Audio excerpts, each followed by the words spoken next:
So today I am going to discuss the salicylate poisoning, which is also known as aspirin poisoning. So salicylate, it is more commonly available in the markets in the form of aspirin. So aspirin, which is also called as acetyl salicylic acid, it is commonly available in the form of sulfasalazine,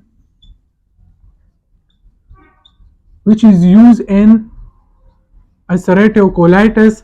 Also, it is available in the form of ofeunizole, which is used in osteoarthritis.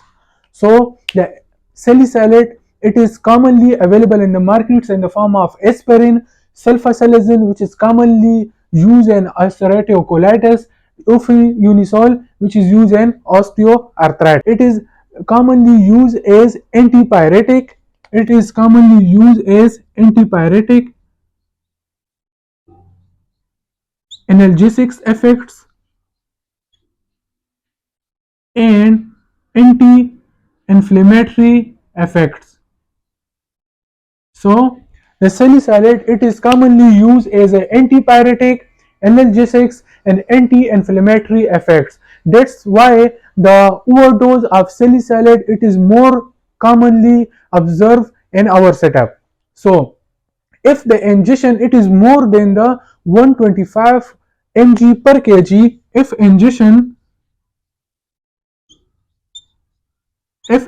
is more than 125 mg per kg body weight, then it leads to the toxicity of salicylate. Clinically presentation of patient, it depends upon whether that is mild poisoning,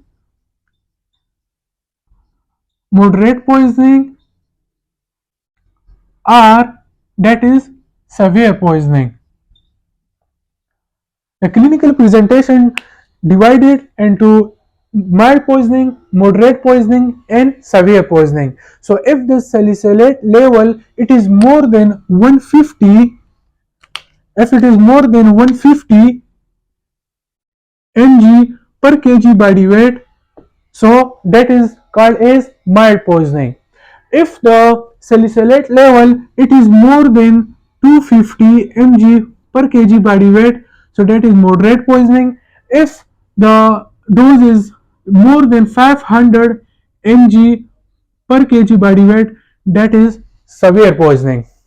So in mild poisoning, the salicylate level should be more than 150 mg per kg body weight. So whenever an overdose of salicylate, the salicylate, it get enter into the stomach or body and it cause the gastric irritation. So that's why whenever you come across these patient in ER, they will give you a main complaint of nausea and vomiting. So that is because of gastric irritation. There will be nausea and there will be vomiting. Salicylate, it enter into the stomach and cause the gastric irritation. That's why the patient presented with the nausea and vomiting. Sometimes they presented with tinnitus and deafness. Sometimes the patient might be presented with you with a tinnitus and deafness. Also, there could be hyperventilation. So that is mild poisoning. So in moderate poisoning, the patient will presented with you with profuse sweating and bounding pulses.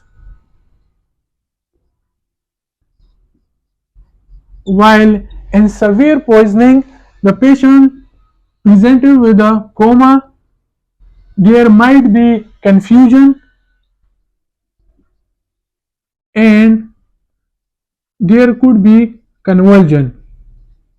In advanced cases, you might see the pulmonary edema as well. What is the metabolic imbalance that is seen in salicylate overdose? So the metabolic, if you see in metabolic imbalance, if we talk about metabolic imbalance, so initially there will be respiratory alkalosis. Initially there will be respiratory alkalosis, Why it is so? Because of hyperventilation. Because of hyperventilation, the carbon dioxide washes in the blood. Initially, there will be respiratory alkalosis, and later, then it becomes the metabolic acidosis. And metabolic acidosis, because in glucose metabolic process the aspirin block the Krebs cycle and ultimately inhibit the aerobic pathway, so there will be accumulation of lactic acid which is presented in the form of metabolic acidosis. So initially there will be respiratory alkalosis, then later it becomes the metabolic acidosis. Let's talk about the investigations option.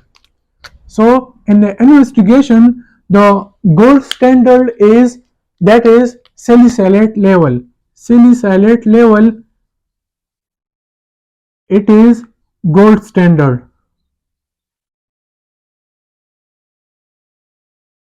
You can also do the electrolyte test. So you can do electrolyte test.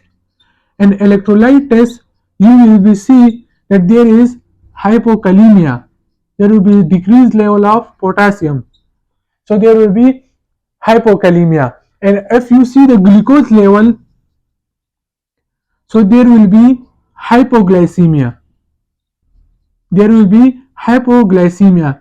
And you can also check the metabolic imbalance. In that condition, initially there will be respiratory alkalosis, and then later it become the metabolic acidosis. You can also check the clotting factors. You can also see the clotting factors. Why we do clotting factors? Because there is increased risk of bleeding. So there could be increased bleeding time. So the clotting factors is done because of a risk of bleeding, because it inhibits the platelet aggregation, thus the bleeding time is increases. In salicylate overdose, if the patient presented with you within 1 hour of presentation, so at that condition you can give activated charcoal. So this activated charcoal, it must be given within 1 hour of acute poisoning. Okay, so activated charcoal must be given within 1 hour. This activated charcoal, it binds to the salicylate and inhibit the reabsorption in gut.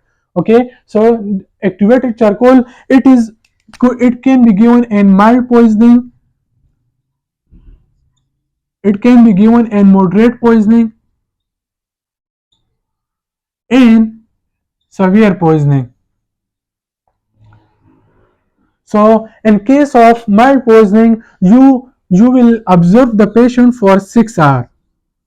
In case of mild poisoning, you will observe the patient for 6 hours. If after 6 hours, if there is no changes in ABGs, if there is no changes in ABGs, or if the ABGs are normal, so in that condition, you will discharge the patient. Okay? And if you will observe the patient for 6 hours, after 6 hours, if the ABGs are normal, so you can discharge the patient. If we talk about in moderate poisoning, first it's important that you should replace potassium. Replace potassium if potassium is low. Okay, so the most important is you have to replace potassium as there is hypokalemia. So the most important is you can give the IV bicarbonate. This IV bicarbonate, it will help in urinary alkalization. It will help in the urinary alkalinization. So it increases the excretion of salicylate in urine. So the IV bicarbonate, it helps in the excretion of salicylate in urine. So the dose of IV bicarbonate is 50 to 100 millimole over 30 minutes. But the most important is that this IV bicarbonate, it should given slowly. It should given slowly. Why it is so? Because it is venous irritant.